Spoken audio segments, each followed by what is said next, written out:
আমাকে তো জননেত্রী শেখ হাসিনার কথা বিশ্বাস করতে হবে, আমি তো আওয়ামী লীগের কর্মী। উনি ওনার বক্তব্যে বলেছেন যে উনি জাতিসংঘকে তদন্ত করার জন্য আহ্বান করেছিলেন।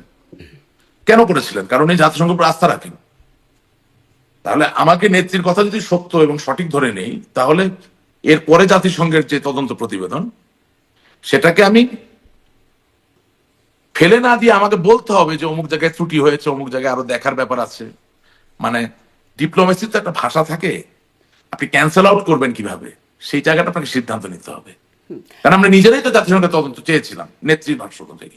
আপনারা প্রায় মানে সেই জাতিসংঘের প্রতিবেদনের কথা বলছিলাম, যেটা নিয়ে উল্লেখ করছিলাম একটু। একটা বিষয় খুব উল্লেখ করেন আপনাদের নেতা কর্মীরা সবসময়, ব্রিগেডিয়ার সাখাওয়াতকে মানে উদ্ধৃতও করেন এই প্রসঙ্গে। তিনি সাবেক স্বরাষ্ট্র উপদেষ্টা থাকাকালীন তিনি বলেছিলেন 7.62 রাইফেলের বিষয়টা। এই প্রসঙ্গটাকে একটু আপনি, এই প্রসঙ্গতে আপনার আসলে কি বক্তব্য? কারণ তিনি পরবর্তীতে স্পষ্ট করেছেন যে পুলিশের কাছে কোথা থেকে আসলো এই অস্ত্র, এবং সাধারণ সিভিলিয়ানদের কাছেও সেই প্রসঙ্গে তিনি বলেছেন, এবং তিনি বলেছেন এই তদন্তটাই তিনি আসলে করতে চেয়েছিলেন। এবং জাতিসংঘের সেই প্রতিবেদনে কিন্তু বলেছে যে পুলিশের যে প্রতিবেদন, পুলিশ যেটি আসলে দিয়েছে জাতিসংঘের কাছে, সেখানে তারা বলছে যে পুলিশ র্যাব এই 7.62 রাইফেল ব্যবহার করেছে। উনি তো একজন মুরব্বী মানুষ, একজন ওয়ান স্টার জেনারেল ছিলেন, নির্বাচন কমিশনার ছিলেন। ওনার কথা কি বলবো? মানে যখন কানেক্ট করে প্রশ্ন করেন তখন প্রশ্ন উত্তর দিতে অসুবিধা হয়। মানে বাংলাদেশের মানুষ হচ্ছে কি সবসময় শ্যালো কমেন্ট করে, বাংলাদেশের মানুষ, বুঝলেন? চৈনিক একজন প্রখ্যাত জেনারেল আছেন যার নাম হচ্ছে জেনারেল লু। চাইনিজ রেভলিউশনারি আর্মির একজন জেনারেল, তার নাম হচ্ছে জেনারেল লু। তিনি একটা অস্ত্র ডিজাইন করেছিলেন যেটাকে বাংলাদেশের প্রচলিত ভাষায় বলা হয় চাইনিজ রাইফেল। চাইনিজ রাইফেলের দুইটা ভার্সন আছে, একটা হচ্ছে সেমি অটোমেটিক, আরেকটা হচ্ছে ওটাও সেমি অটোমেটিক হতে পারে, কিন্তু সেটাতে গুলির সংখ্যা ম্যাগাজিনে কম থাকে। একটাতে 25 রাউন্ড এবং ঊর্ধ্ব, আরেকটাতে 11 রাউন্ড বোধহয় রাখা যায়, আমি ভুল না, কারণ আমি তার অস্ত্রের বিশেষজ্ঞ, আমি পড়ালেখা করে পেয়েছি। বাংলাদেশ পুলিশের প্রতি 5টা অস্ত্রের পরে যে অস্ত্র থাকে সেটা হচ্ছে 7.62 একটা চাইনিজ রাইফেল। এবং বাংলাদেশ পুলিশের আধুনিকায়নের সাথে এই 7.62 সেমি অটোমেটিক ভার্সনও কিন্তু পুলিশকে দেওয়া হয়েছে। আপনি আর্মড পুলিশ ব্যাটালিয়নের যে অস্ত্রগুলো যদি দেখেন, সেখানে প্রচুর পরিমাণে 7.62 আছে। র্যাবের কাছে 7.62 ক্যালিবারের অস্ত্র আছে। বাংলাদেশ সেনাবাহিনীর কাছে 7.62 ক্যালিবারের অস্ত্র আছে। এখন 7.62 তো কোনো বিতর্কের ইস্যু হইতে পারে না, ইস্যুটা হচ্ছে গুলি কে ছুড়েছে। কিন্তু 7.62 অস্ত্র পুলিশের না, এটা মিথ্যা কথা। প্রচুর পরিমাণে আছে। শটগান, ছড়রা বন্দুকের পাশাপাশি প্রচুর পরিমাণে 7.62 আছে।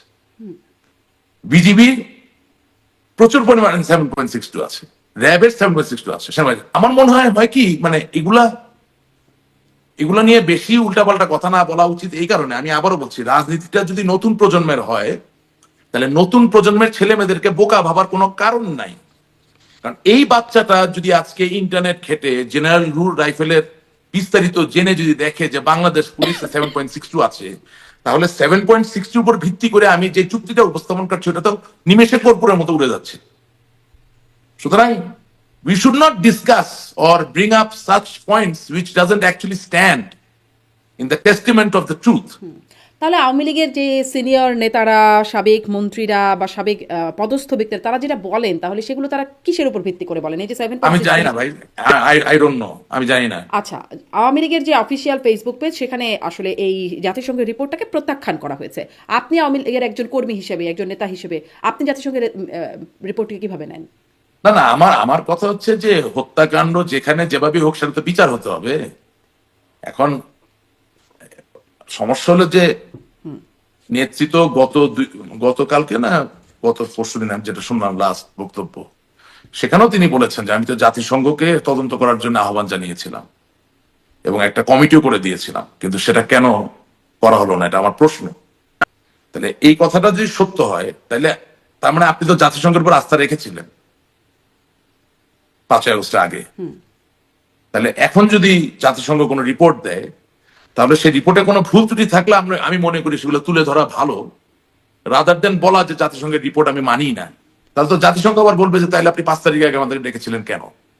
তাহলে কোনো একটা উত্তর তো আপনাকে দিতে হবে, কোনো একটা জায়গায় তো আপনাকে দাঁড়াতে হবে। জাতিসংঘ এটা আমি কয়েকদিন মানে বিগত প্রোগ্রামে আওয়ামী লীগ না। নেতারা যখন এসেছেন আমি দুটা প্রোগ্রামে মানে উল্লেখ করেছি, আপনি আমাকে যা ইন্ট্রোডাকশনে বলছেন, জাতিসংঘ আপনাকে বলছে যে জাতিসংঘই বরং আবেদন করেছে, কিন্তু সেটিকে সরকারের পক্ষ থেকে তাদের আবেদনে সাড়া দেওয়া হয়নি ডক্টর ইউনূসের না, সরকার আসার পরে।